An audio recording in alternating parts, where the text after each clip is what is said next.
तो बच्चों आज हम बात करने वाले हैं किसके बारे में? परिमेय संख्या के बारे में। जानते हैं कि परिमेय संख्या क्या होती है? सबसे पहले यदि जाने बच्चों तो क्या कहती है परिमेय संख्या की भाषा? वह संख्या जो p बटे q की फॉर्म में होती है या ऐसी संख्याएं जिन्हें p अपॉन q की फॉर्म में व्यक्त किया जा सकता है बच्चों, जहां पर p और q क्या हो? पूर्णांक हो तथा q 0 नहीं हो, उसे हम क्या कहते हैं? परिमेय संख्या कहते हैं। परिमेय संख्याओं को अंग्रेजी में क्या कहा जाता है बच्चों? रैशनल नंबर्स कहा जाता है। रैशनल नंबर्स को हम p बाई q की फॉर्म में ही लिखते हैं। ध्यान रखना है कि q बराबर 0 नहीं होना चाहिए। p बाई q की रूप वाली संख्याओं को हल करने पर सदैव दशमलव संख्या ही प्राप्त होनी चाहिए, तभी वे क्या कहलाती है? हमारी परिमेय संख्या कहलाती है।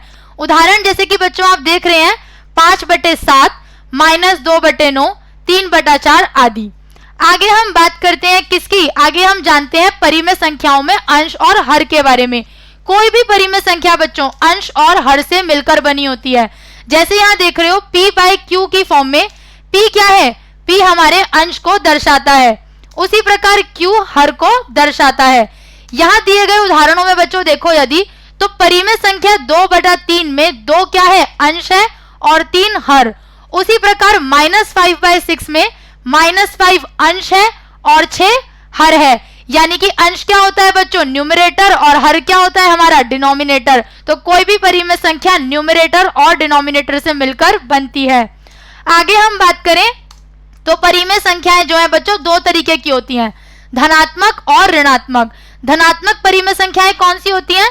जब अंश और हर दोनों के चिन्ह बराबर हों, अर्थात या तो दोनों ही माइनस में हो, -p बटे में -q, या फिर दोनों ही प्लस में हो, यानी कि +p बटे में +q। तो परिमेय संख्या कैसी होगी? धनात्मक परिमेय संख्या होगी।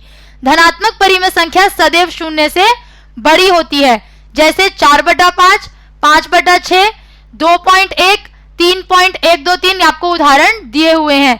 उसी प्रकार यदि ऋणात्मक किसकी? ऋणात्मक परिमेय संख्या की बात करें तो जब अंश और हर दोनों के चिन्ह एक दूसरे से बच्चों अलग होते हैं, विपरीत होते हैं, जैसे यानी कि देखोगे p बाई q को हम लिखे -p बाई q या लिखे p बाई -q, तो वह परिमेय संख्या कैसी होगी? ऋणात्मक परिमेय संख्या होगी। ऋणात्मक परिमेय संख्या बच्चों सदैव क्या होती है? शून्य से छोटी होती है, यानी कि 0 से कम होती है। जैसे 4/-5, -5/6, 6/-7 इसके कुछ उदाहरण हैं।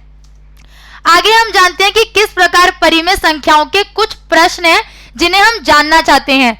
जैसे क्या सभी प्राकृत संख्याएं परिमेय संख्याएं हैं? तो बच्चों उत्तर है हाँ, सभी प्राकृत संख्याएं परिमेय संख्या होती है, क्योंकि सभी प्राकृत संख्याओं को p बाई q की फॉर्म में लिखा जा सकता है।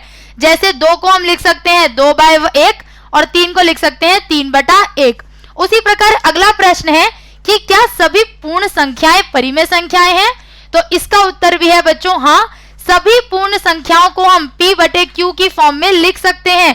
इसीलिए सभी पूर्ण संख्याएं हमारी कहलाती हैं परिमेय संख्याएं हो सकती हैं। जैसे -3 को हम लिख सकते हैं -3/1, -5 को हम लिख सकते हैं -5/1 तथा 3 को हम लिख सकते हैं 3/1। तो हम सभी पूर्ण संख्याओं को परिमेय संख्या कह सकते हैं। आगे हम बात करें किसकी? परिमेय संख्याओं के कुछ और प्रश्न की। जो सबसे एक महत्वपूर्ण प्रश्न है वो ये आता है हमारे दिमाग में कि क्या शून्य यानी कि 0 जो एक पूर्ण संख्या है तो क्या वह एक परिमेय संख्या है? तो बच्चों क्योंकि 0 को हम 0/1 की फॉर्म में 0/1 की तरह लिखा जा सकता है, इसीलिए हम कहेंगे कि हाँ, शून्य भी एक परिमेय संख्या है। अब हम बात करेंगे परिमेय संख्याओं को किस प्रकार परिमेय संख्याओं का रेखा पर निरूपण करने के लिए। चलिए देखते हैं कि यदि 1/2 तथा -1/2 को रेखा पर संख्या रेखा पर निरूपण करना हो तो हम क्या करेंगे? एक संख्या रेखा को लेंगे, जहां पर बीच में हम लेंगे क्या बच्चों? 0 के दाईं ओर हम धनात्मक संख्याएं लेंगे और 0 के बाईं ओर हम ऋणात्मक पूर्णांकों को दर्शाएंगे।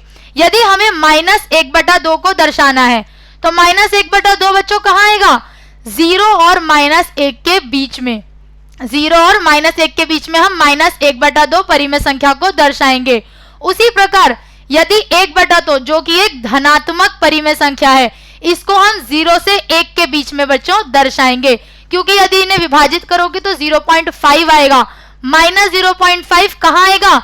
0 और -1 के बीच में, और प्लस 0.5 कहाँ आएगा बच्चों? 0 और 1 के बीच में। तो इस प्रकार हम परिमेय संख्याओं को संख्या रेखा पर निरूपित कर सकते हैं। चलिए परिमेय संख्या के कुछ गुणधर्मों को जानते हैं। पहला गुणधर्म क्या है कि यदि दो परिमेय संख्याओं को जोड़, घटाव, गुना या भाग किया जाए तो हमेशा परिमेय संख्या ही प्राप्त होती है। देखते हैं बच्चों, यहां यदि देखोगे हमने दो परिमेय संख्याएं जैसे कि 2/3 प्लस 1/2 किया तो हमें क्या मिला? 7/6, जो कि अपने आप में एक परिमेय संख्या है। उसी प्रकार यदि हमने 2/3 को माइनस किया किससे? 1/2 से, तो हमें क्या मिलेगा बच्चों? 1/6 मिलेगा, जो खुद ब खुद एक परिमेय संख्या है। उसके बाद हम बात करते हैं गुना की। यदि 2/3 को मल्टीप्लाई करोगे 1/2 से तो हमें मिलेगा 1/3, जो कि एक परिमेय संख्या है।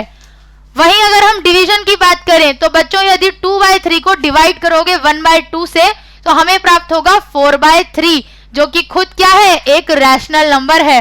तो यहाँ पर हमारी पहली प्रॉपर्टी क्या होती है? सिद्ध होती है। आगे अगली प्रॉपर्टी को जानते हैं। क्या है प्रॉपर्टी?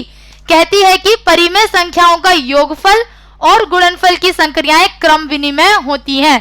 क्या होती हैं बच्चों? क्रम विनिमय होती है, यानी कि कॉम्यूटेटिव होती हैं। क्या है कॉम्यूटेटिव प्रॉपर्टी? कि a इंटू बी, a संक्रिया b बराबर b संक्रिया a होना चाहिए। यदि हम योगफल की संक्रिया की बात करें तो बच्चों आप 2/3 प्लस 1/2 करो या 1/2 प्लस 2/3 करो, आंसर आपको 7/6 ही मिलेगा। उसी प्रकार यदि हम मल्टीप्लीकेशन के लिए देखें तो 2/3 इंटू 1/2 करो या 1/2 इंटू 2/3 करो, आंसर आपको 1/3 ही मिलेगा। आगे हम बात करते हैं आखिरी गुणधर्म की, यानी कि आखिरी प्रॉपर्टी की। क्या है बच्चों प्रॉपर्टी? कि परिमेय संख्या के अंश और हर में बराबर संख्या से गुना या भाग किया जाए तो परिमेय संख्या ही प्राप्त होती है। क्या होती है? यदि यहाँ देखिए 2/3 को यदि हम सेम न्यूमरेटर और डिनोमिनेटर यानी कि 2/2 से क्या करेंगे? मल्टीप्लाई करेंगे तो हमें क्या मिलेगा? 2/3 ही मिलेगा। उसी प्रकार बच्चों यदि हम 2/3 को डिवाइड करें सेम डिनोमिनेटर और न्यूमरेटर यानी कि 2/2 से तो हमें 2/3 ही प्राप्त होगा। यानी कि सदैव हमें क्या मिलेगी? सेम न्यूमरेटर और डिनोमिनेटर से गुना या भाग करने पर हमें क्या प्राप्त होगी? हमें परिमेय संख्या ही प्राप्त होगी बच्चों। तो थैंक यू। आज हमने जाना किसके बारे में? परिमेय संख्याओं के बारे में। इसी प्रकार और कॉन्सेप्ट्स के बारे में जानने के लिए जुड़े रहिए अड्डा 24/7 के साथ और जानते रहिए नए नए कॉन्सेप्ट्स को। Thank you.